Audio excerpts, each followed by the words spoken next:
division leaders. So in the AL East, we got the Baltimore Orioles winning. They are 73-45 in first place. The Tampa Bay Rays are 71-49, 3 games back. The Toronto Blue Jays are 66-54, 8 games back. The Red Sox are 62-56, 11 games back. And the Yankees are 60-58, 13 games back. I think the Orioles are gonna win this series, this division. Weird news with Wander Franco from the Tampa Bay Rays. It's all allegations right now. Nothing has been proven, but it is said that he is messing around with teenage girls in DR, and that's just disgusting in my eyes. Especially having a little sister. I know you can attest to that as well, but he needs to do better.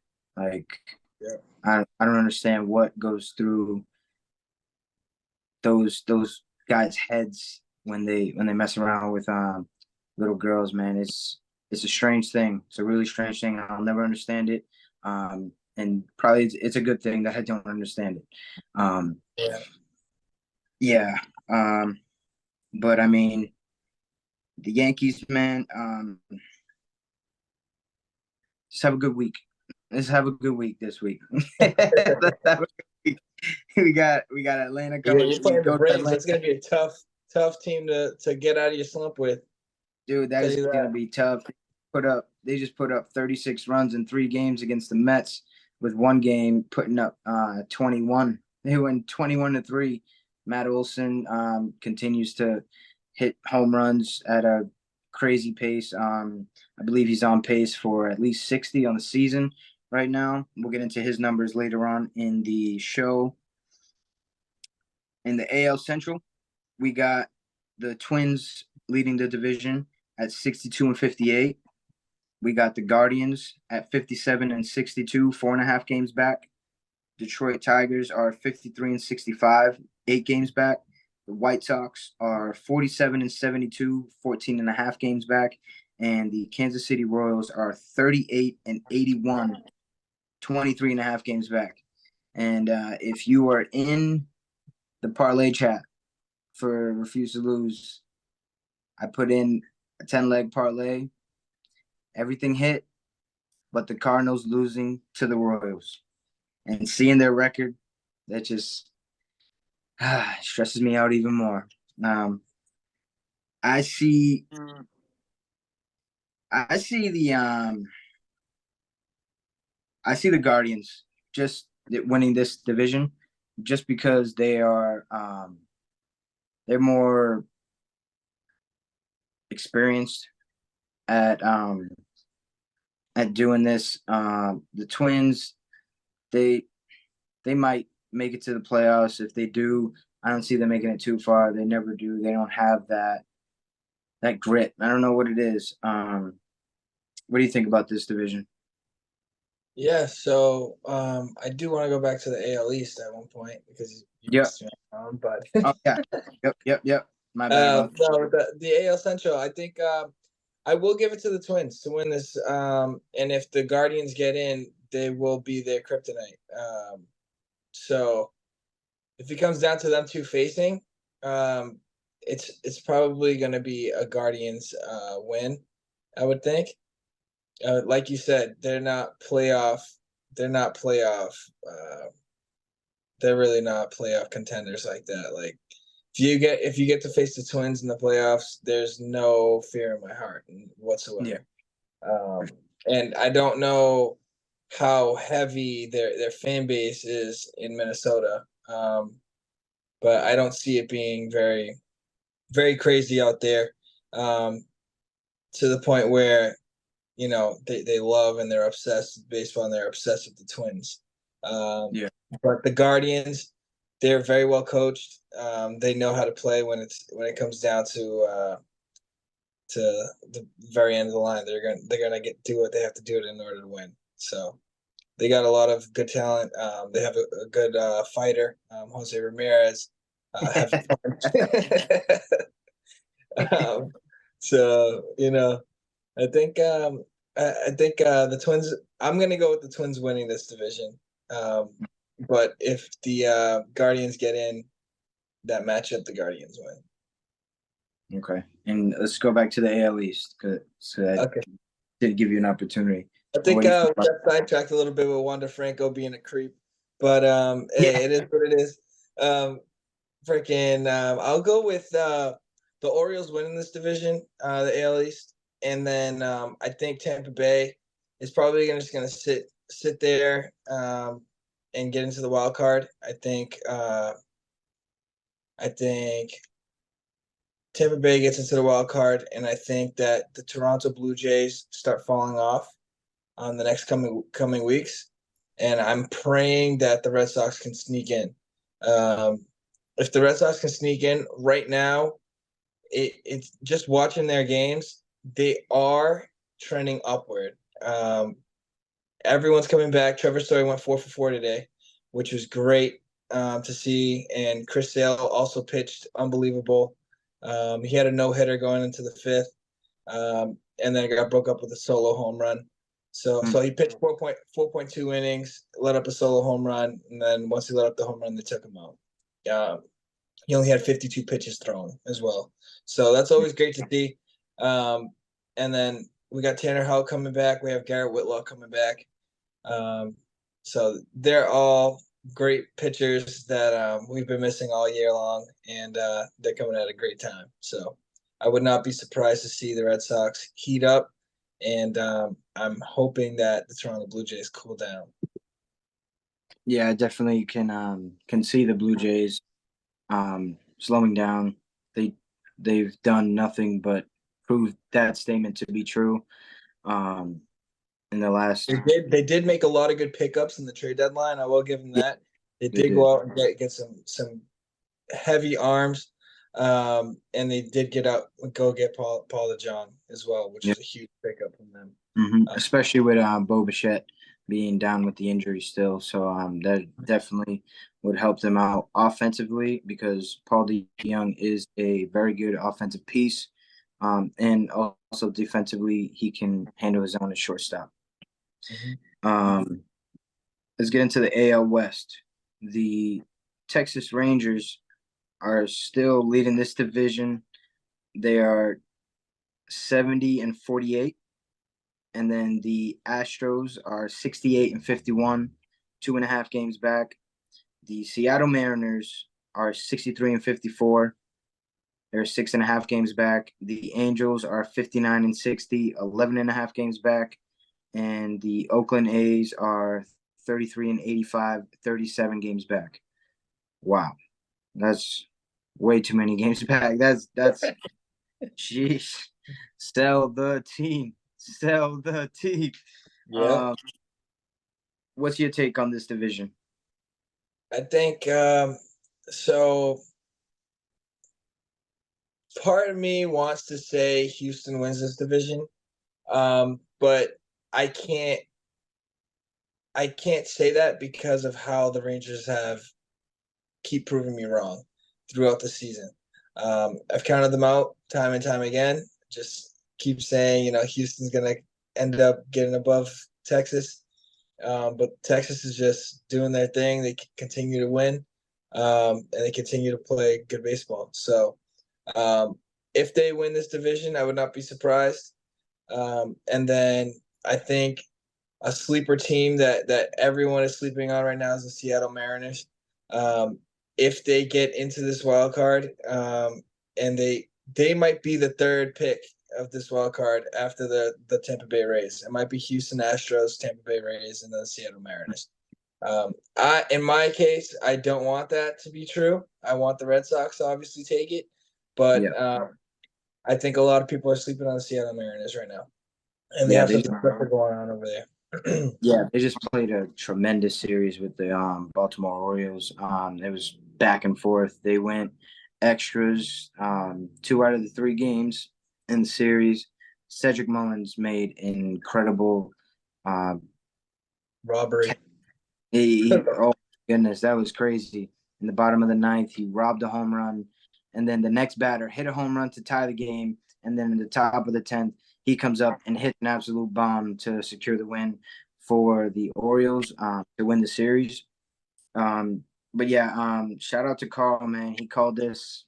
He called this way before the season even started. I'm gonna keep giving him a shout out every time because he's been right. And I believe that the Rangers, with the acquisitions that they made at the trade deadline, I believe they're going to win this division with the Astros and the Mariners getting into the Mariners might get into the wild card if they continue to play well. They're 8-2 in their last 10. And their last two were nail biters. George Kirby, he threw 9 innings last night of shutout ball, and then they blew it in the bottom of the in the top of the 10th. Again, Cedric Mullins, he stole third base, and then he ended up scoring. And the thing that really disappoints me about this division is the LA Angels. I mean, they went out and made moves. They said they're gonna keep Otani to try to make a playoff run, and they're 3-7 in their last 10. They ended up winning today to avoid the sweep against the Astros, but I don't see them making any noise in the playoffs or anything like that. So they might lose Otani in I the think it was a very, very bad business decision. What they just did at the trade deadline, like yeah. point blank period, you cannot do that with the amount of assets you could have acquired for Shohei Ohtani. You have to do that. You have to. It just makes no sense. Instead, you went ahead and you wasted money for a season that was not yours. You're not in first place. You're not in second place. You're nowhere even close to being a contender. You haven't been a contender in the past couple of a very long time. Probably, I couldn't tell you the last time the Angels, probably when they were Anaheim, was when they were contenders. Seriously, when they have Vladimir Guerrero. They've only made the play one time in Mike Trout's career, and they ended up getting swept. So It's like, be realistic, right? And then don't you want to get better as an organization moving forward? Instead, you're yeah. digging yourself a bigger hole. Mm-hmm. You're not the Los Angeles Dodgers. You're not the. It's just you're not the San Diego Padres.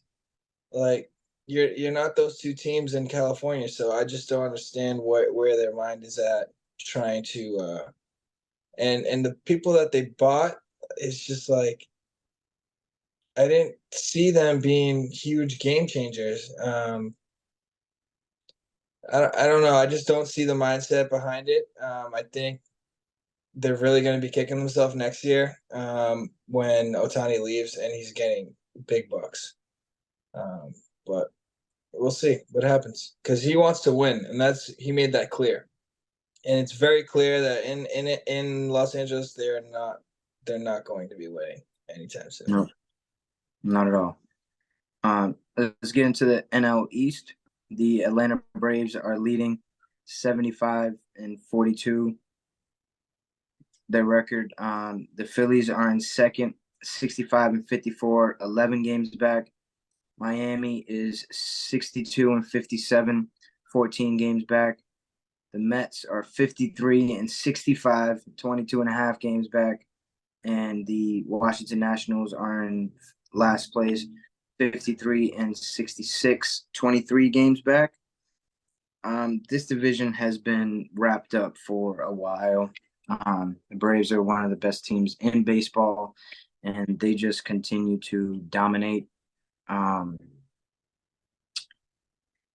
They've got, in my eyes, two NL MVP candidates. We will get into that in the next segment. But yeah, how do you feel about this division? I think the Atlanta Braves is a historical team that we're watching right now. I think we're Yep. not realizing it right this moment, but when the season's said and done, we're gonna be like, wow, that team was incredible. Yeah. It reminds me a little bit of the 2018 Red Sox, just like when they had Mookie Betts, um, Andrew Benintendi, like Jackie Bradley Jr., Xander Bogaerts, Rafael Devers. That team was amazing, through and through, just threats throughout the entire lineup. Um, and it just reminds me of the Atlanta Braves this year. This team is just so stacked, and their pitching is unbelievable. They have an unbelievable pitching staff, and it's just like they get rid of guys, and then they just plug a new one in. It's like how I don't understand how they do it. And they're just a great organization. They're doing the right thing, and right now, whatever they got going on over there, they got to just keep doing this. And they signed all those guys for long-term deals, pretty much. They Yeah. got them pretty cheap, which is Uh, pretty cool too. yeah, all their core guys are pretty much wrapped up until I believe 2026, 2027. So they, they've definitely set themselves up for success down the line. And right now, um, but the one thing that I want to point out is that Albies left the game today with an injury, and their shortstop Orlando Arcia also was hobbling after he hit a ground ball. So that's something to keep an eye out. Hopefully they just rest up for the next 3 games. They don't play against the Yankees, and we got a good shot to win that series. Just take it easy, guys. Just continue to take care of your bodies, and just get ready for the next weekend. Um, we'll go into the NL Central. We've got the Brewers leading this division at 65 and 54. The Cubs are in second place at 61 and 57, 3.5 games back. The Reds are 62 and 58, 3.5 games back. The Pirates are 53 and 65, 11.5 games back. And the Cardinals, who blew the parlay, are 52 and 66, 12.5 games back. What's your take on this division? I'm going with the Brewers. Okay. I mean, they just kind of came out of nowhere for me. Beginning of this year, they kind of had a slow start, and after this All Star break, they've just been on fire. So, and they kind of been a quiet team that, like I said, like kind of similar to the Mariners, sleeper team, but they're making noise. Who do you have winning this? I'm gonna say the Cubs. I like the way they've been playing from like 2 weeks before the trade deadline, and they just continue to make strides week by week. Cody Bellinger is one of the hottest hitters in MLB right now. Dansby Swanson is playing well, and they just got guys that are they have that right mindset of just no matter what happens, they're coming out there to take your heads off that night and try to secure a W and fly the W, as they would say in Chicago. They're 6-4 in their last 10. The Brewers are 7-3 in their last 10. The Brewers have a series with the Dodgers coming up, and the Cubs have a series with the Chicago White Sox. So that'll be fun. Two Chicago teams always going at it. It's kind of like a little rivalry. But that Dodgers series with the Brewers, they could pick up some ground here within the next couple days. In the NL West, we've got this division just flip flopped. It's crazy. We've got the Dodgers at 71 and 46, leading the division. The Giants are 63 and 55, 8.5 games back. The Arizona Diamondbacks are 59 and 59, 12 and a half games back. The Padres are 56 and 62, 15 and a half games back. And Colorado Rockies are 45 and 73, 26 and a half games back. Juan Soto, when you're asked about the Dodgers, please stop saying that they should be worried about you. You are 15 and a half games back. The only Right. thing you should be worried about is that offense not doing what it's supposed to be doing. They were a team that everybody had, including myself, making strides to make a good playoff push this year with the acquisition of Xander Bogaerts and adding him into the mix with Fernando Tatis, Juan Soto, Manny Machado, Jake Cronenworth, Gary Sanchez. They picked him up off of waivers. He's been playing well. Even defensively, he's been playing well, which was his downfall here in the Bronx. And then also when he, I believe he was signed to the Mets for like 2 weeks, and that didn't work out. And then he was claimed off waivers by the Padres. He's been helping them out offensively. Then they got Trent Grisham in center field. So there's such a disappointment this year. I've got the Dodgers winning this division, and the Diamondbacks too. They're kind of disappointing just because they were up there. They made a couple trades at the trade deadline, picked up Tommy Pham and a couple arms in the rotation. And ever since the trade deadline, they're just not playing good baseball. They're 2-8 in their last 10. But they do have a series coming up against the Rockies, so that could help them out. But 12 and a half games back in the division, I don't see that really helping them out. What's your take on this division? I'd have to go with the Dodgers. I did not think that at the beginning of the season, but now that they are where they are now, just it's the writing on the wall at this point. The Dodgers somehow continue to win with their guys. They were hurting this year with the pitching rotation very badly, but they're just piecing together wins. I guess that just comes with a lot of experience, and Yeah, just knowing how to close out games. And I'm not really sure how they do it, to be honest. They're a great organization, yeah, but I think that the Giants are the hotter team. I would be very scared of the Giants if I was to face them in the playoffs. The way they've been playing, they're a tough team. That I think the Diamondbacks would attest to that. That's the reason why they're below them right now. Those are two juggernaut teams, in the Dodgers and the Giants. But I think the Diamondbacks they kind of just downward spiraled. Um, Unfortunately, they let it go, but it was a great story. I'll say, the beginning of the year, I would never have thought that they would have been in first place, holding first place for that long, and they did it. It shows that they have a bright future ahead of them, and I'm excited to see what they can do moving forward as well.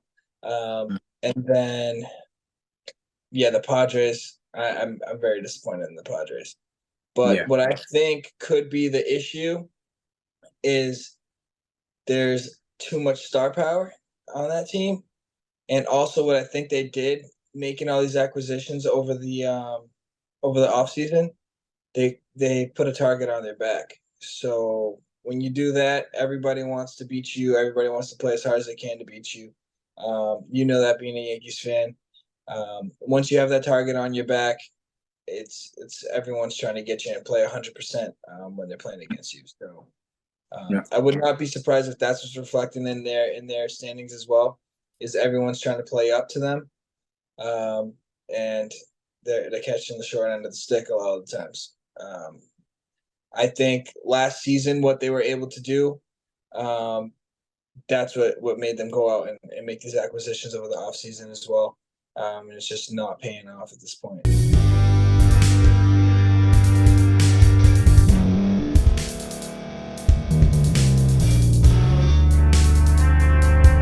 Thank you for staying to the end. If you're watching this on YouTube, please like this video, subscribe, and also hit that notification button so you can be notified next time we put out a video. If you're listening on any podcast platform, subscribe and hit that notification button, y'all, so you can be notified we put out another podcast audio. And last but not least, hit that share button. No matter what you're listening to or watching it, hit that share button and send it to somebody that you know that would love to watch this episode you just listened to. So once again, thank you for staying to the end, and we'll see y'all in the next episode.